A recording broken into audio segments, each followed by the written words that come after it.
to my way of thinking, astonishing that Ruben Williams was able to take this kind of punishment. Jeff Lacy is as hard a puncher as you'd ever want to have hit you at 168 pounds, or maybe at 175, and yet Williams was able to hang in there, never did actually go down, and Tony Weeks ultimately, as you hear him saying fight back, ultimately had to stop this fight. And did, by the way, a very good job of stopping it. That's it. That's a warrior, and you know, with Jeff Lacy, as we look at it again, we talk about the fact that he's vulnerable. You can get to him, as Ruben Williams did early in this fight and really throughout it. But, man, you have got to get Jeff Lacy out of there, because if you don't, his power will ultimately come back to hurt you, and that's what it did in this fight. His power is the equalizer in any fight he's in. And when he gets you in trouble, he is a very strong finisher. We've seen it in a number of fights, and we see it right here. And you know, Jeff Lacy has deficiencies. He's not the greatest defensive fighter on the planet. Sometimes he doesn't put all his punches together. But you can say all you want about him. He's a skilled young man who punches so hard he could beat anybody, anytime, if he hits him. The only wonder is, how will he hold up? How will that chin hold up against a guy who can really hit, like Calzaghe? Well, we'll see. He's been hit by some guys, but Joe Calzaghe has to take his power, and we know, having seen Calzaghe against Mitchell, we know Calzaghe can be knocked down. All right, let's get it up to Jimmy Lennon Jr.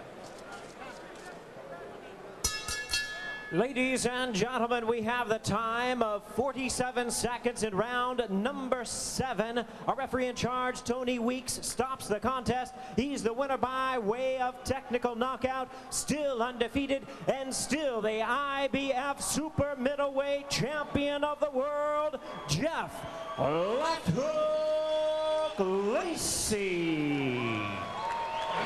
So as expected, Lacy retains his title, his second successful defense of the IBF Super Middleweight Championship, sending Ruben Mr. Hollywood Williams back to Detroit. Lacy remains unbeaten, lifting his record to 19-0, 1-0 decision, 15 knockouts. Williams drops to 26-2.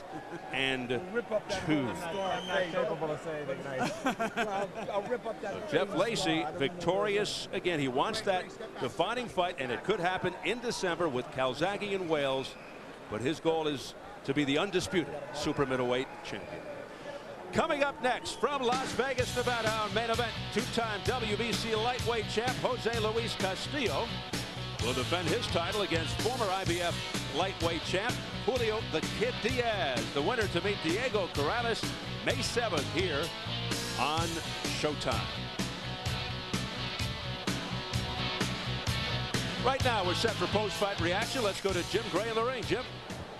All right, Steve, thank you very much. Jeff, congratulations to you. How did Ruben Williams manage to stay on his feet?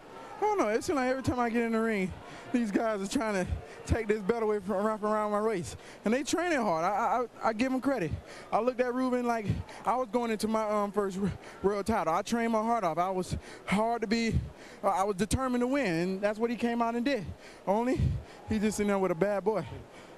He sure is. How did he manage to hit you so many times? Because he did hit you hard many times. Yeah, he did hit me hard, but you know, I got a great chin, and I'm gonna be hit. I can dish it and I can take it. So I just got a great chin, and he was able to stand up with a couple of my shots, but no one can continue to take it as the rounds go on. As the rounds go on, I get stronger and stronger. And as the rounds went on, let's take a look here at the end of the fight here in the 7th round. Did you know it was only a matter of time? I just knew if I just keep my punches together, he wasn't going to be able to continue to take it, because I started catching my second win after like the 7th round. And then it was all downhill for me after that. Yet it seemed as though every time you did this, Williams somehow, some way, managed to get a big shot off. Now, he was taking some big shots. The power that I'm throwing right there, it takes a little bit out you. And that showed that I'm in great shape, that I can continue to do it and continue to get stronger and stronger. He was just able to weather the first couple. Jeff, what now? Will you go on now, and do you want Joe Calzaghe? Of course, I want Joe Calzaghe by the end of this year. I got a mandatory coming up. I want to take care of that business first and look ahead. Jeff, congratulations. Thank you. Tonight. Thank you, Showtime. Thank you, Mandalay Bay. I want to say hello, everybody in St. Pete, Tampa, Brandon, Clearwater, everybody. I'm still the champion. How about all of Florida? All of Florida, whatever. There you go. Back down to you, Steve. All right, Jim, thanks very much. Congratulations once again to Jeff Left Hook Lacey. Let's check out how the scoring went for Lacey versus Williams. First, the official judges' scorecards.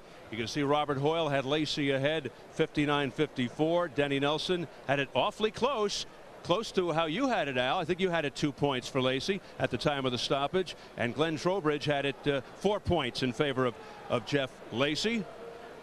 And as far as the press row scorers were concerned, Steve Kim from MaxBoxing.com had Lacey ahead by 3. Robert Morales, the LA Daily News, had Lacey up by 4. William Trio, Boxing2005.com, had Lacey ahead by 2. And that, again, I think was your score, Al Bernstein. So that's the story. Those are the results from the first fight.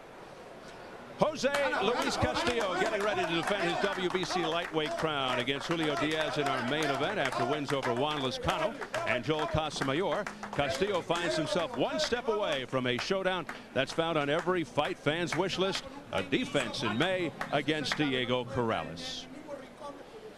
Remember, you're watching the Showtime Big Fat Free Preview. If you aren't a subscriber, call 1-888-SHOWTIME to order the best boxing, movies, original series, events, and more.